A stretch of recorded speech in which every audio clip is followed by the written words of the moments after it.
भैया बहनी माया यूपी 62 में आप लोगन के बहुत बहुत स्वागत है। आज हमारे तीनों पतोही आप लोग का एक सोहर गीत सुनावे जाते हैं। गीतिया अगर अच्छा लगी तो चैनल के सब्सक्राइब और वीडियो को लाइक जरूर कियो। गाँव रे बड़की सोवत रायो मैया टरिया हो सपाना एक देखे हो सपाना एक देखे हो मोरी सासू सपने ककरा तू भी चारा हो सपाना बाड़ा सुंदर हो सपाना बाड़ा सुंदर हो मोरी सासू सपने ककरा तू भी चारा हो सपाना बाड़ा सुंदर हो सपाना बाड़ा सुंदर हो। तू ही मोरी बाऊ हर से बहुआ तू ही ने ठाकुर राइन तू ही ने ठाकुर राइन हो। तू ही मोरी बाऊ हर से बहुआ तू ही ने ठाकुर राइन तू ही ने ठाकुर राइन हो। मोरी बहुआ सपने के करब मैं बिचारा सपना तू बा तावा हो सपना तू बा तावा हो। मोरी बहुहर सपने के करब मैं बिचारा हो सपना तू बा तावा हो सपना तू बा तावा हो। पहिला सपना सासू देखे रे पहिले पा हरवाया रे पहिले पा हरवा हो। पहिला सपना सासू देखे रे पहिला पा हरवाया रे पहिला पा हरवा हो। मोरी सासू आम के बौरवा हरि के हाथ हो वचरवा हमारे छोड़ाई हो वचरवा हमारे छोड़ाई हो। मोरी सासू आम के बौरवा हरि के हाथ हो वचरवा हमारे छोड़ाई हो वचरवा हमारे छोड़ाई हो। तू ही मोरी बाऊ हर से बहुहर तू ही ने ठाकुर राइनी तू ही ने ठाकुर राइनी हो। तू ही मोरी बाऊ हर से बहुहर तू ही ने ठाकुर राइनी तू ही ने ठाकुर राइनी हो। मोरी बहुहर यमवा तोहरा हो रिलवा अचरवा तोहरे खेली है हो अचरवा तोहरे खेली है हो।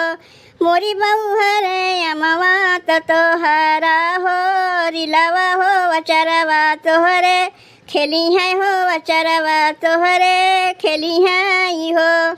दूसरा सपना सासू देखे रे दूसरे पा हरवाया रे दूसरे पा हरवा हो। दूसरा सपना सासू देखे रे दूसरे पा हरवाया रे दूसरे पा हरवा हो।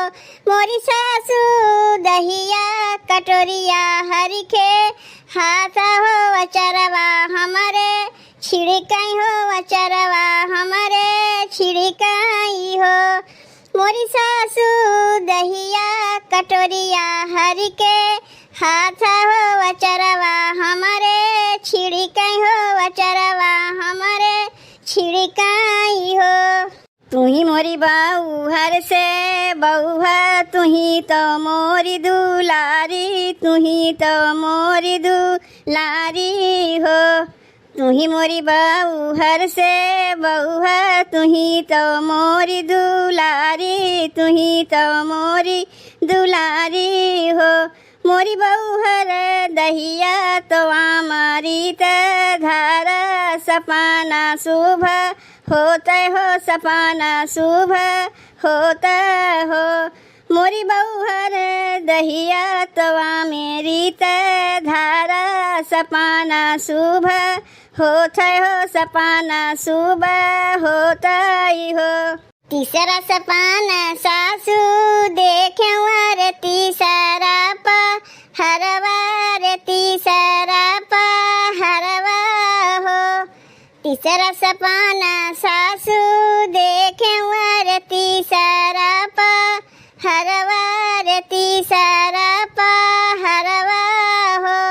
मोरी सासू सोने का सलैया ननदी हाथ तो पुतला बनावया रे पुतला बनावई हो। मोरी सासू सोने का सलैया ननदी हाथ तव पुतला बनावया रे पुतला बनावई हो।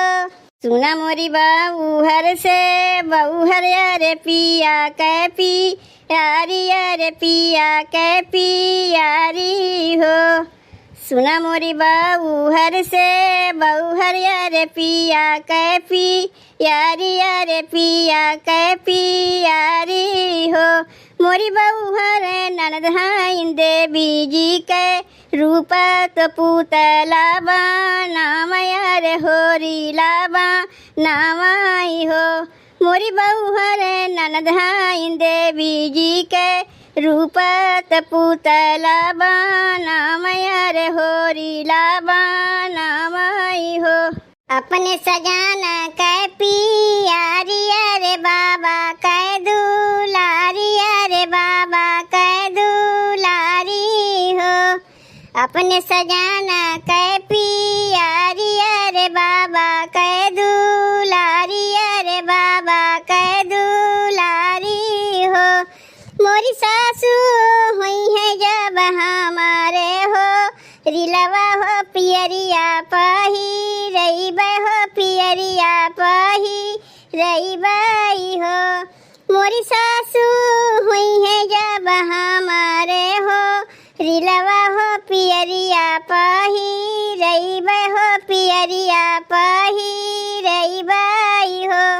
तब बहनी अपने पतोहियन के जवाब तो हम दे दिए। अब तनी कमेंटवा कह के आप लोग बतावत जाइए कि गीतिया कैसन लाग।